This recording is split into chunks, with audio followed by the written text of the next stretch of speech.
Well, welcome everyone. It's bright and early Monday morning, and we appreciate your coming out for this program we've entitled Financial Reform, What the G20 Can Do Under the Korea's Leadership. We've got two speakers today. Very pleased that we're able to take advantage of Dr. Eichengreen's schedule. You have his bio in front of you, but just let me highlight a couple things. Dr. Eichengreen is here to participate in IMF or World Bank? World Bank. World Bank. I think. World Bank, you think. Just around the corner. We actually located our offices here to make it much more convenient for people to walk out the door and walk a couple blocks to the complex right behind us. Dr. Eichengreen is the George C. Pardee and Helen N. Pardee Professor of Economics and Professor of Political Science at the University of California, Berkeley, where he's been since 1987. And you can see he's done a number of other things that bring him to the forefront, one of which is the unenviable position of being wide awake at midnight as reporters sought him out here while he was here in Washington. And I'm assuming that the West Coast time schedule kept you up and is now thoroughly confused your body clock as to where you are, what you're doing. But periodically we put things up like the screensaver to remind you are at the Korea Economic Institute. I'm Jack Pritchard, the president, and again, we're very pleased to have you here. We're going to ask Dr. Eichengreen to go first. He'll be followed by Mr. James Roberts from the Heritage Foundation. He is their lead expert in economic freedom and growth. He's responsible to produce the Index of Economic Freedom. Mr. Roberts served in the State Department for 25 years as a Foreign Service officer under a variety of assignments. I noticed that he was before he went to work at the State Department, he was the financial analyst at Ford Motor Company. He has a master's degree in international and development economics from Yale University. Dr. Eichengreen is going to proceed first. He's got a PowerPoint presentation. Mr. Roberts and I are going to move down to the front so we won't block your view. When he is concluded, we'll move to Mr. Roberts, and then we'll have plenty of time for Q&A, so you can take advantage of our guests that are here today. So with that, let me just turn this over to you, Dr. Eichengreen.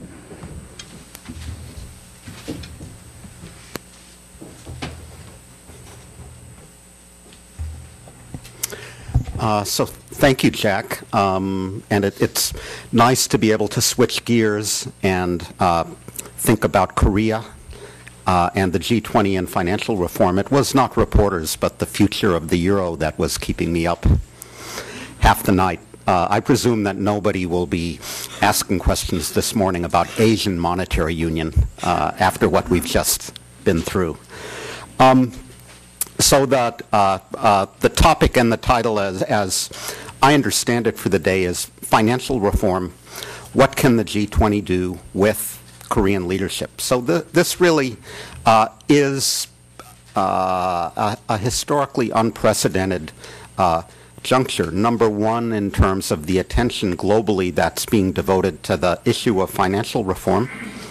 Number two, the emergence of the Group of 20 as the closest thing we have to a steering committee for the world economy. In my view, if there is a silver lining of the crisis, it's that it pounded the last nail in the coffin of the Group of 7, Group of 8, and it impressed upon the world that emerging markets have to be at the table when issues of global importance, global monetary and financial reform are discussed. And the G20 is the table at this point when we think about these things. And the third unprecedented event is that we have an emerging market, South Korea, chairing the G20 process this year. So what can the G20 do about financial reform with Korean leadership?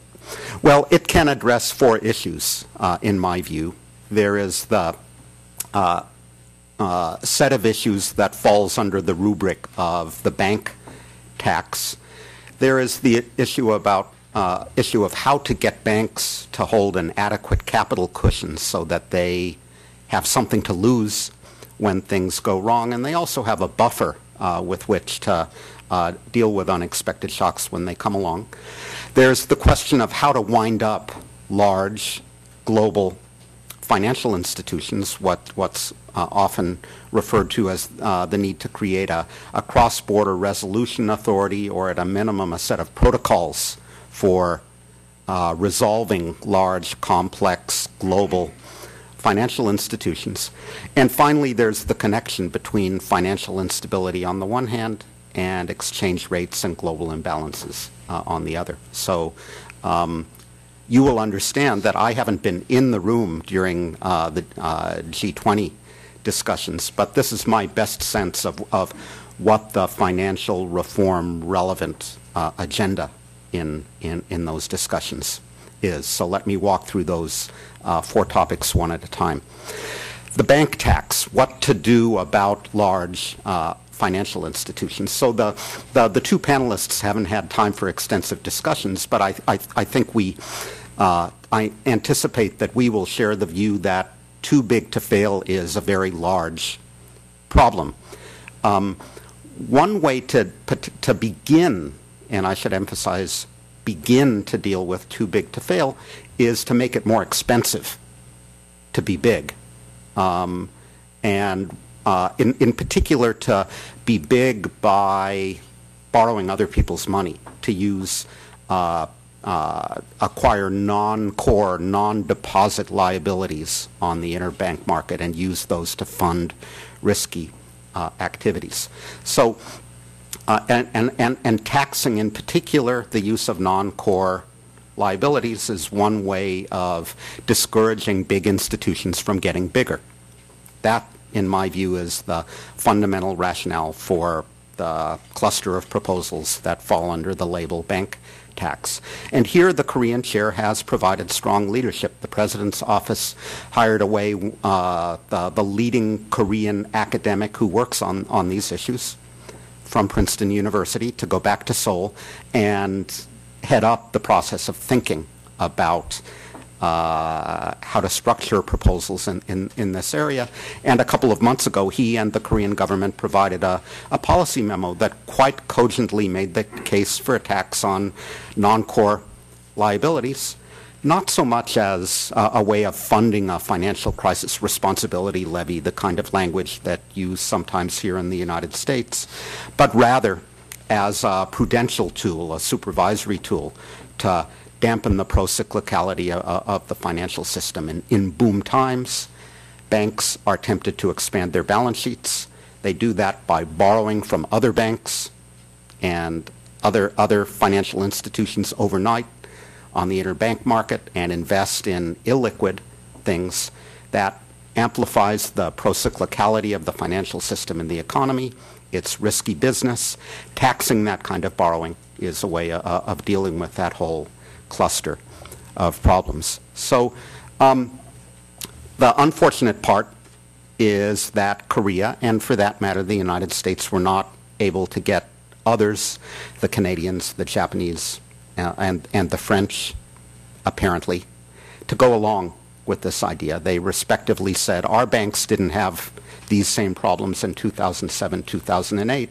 We're not particularly enthusiastic, therefore, about this set of remedies. So Korea was not able to get the others to go along, and moreover, it failed to lead by example. So I think there's an argument that a globally coordinated tax on non-core liabilities would maximize the effectiveness of the measure. It would do the most to deal with the pro-cyclicality of the global financial system. It would address international competitiveness concerns. That said, unilateral action here still is possible. You know, the United States is contemplating whether to go ahead on its own with this kind of proposal.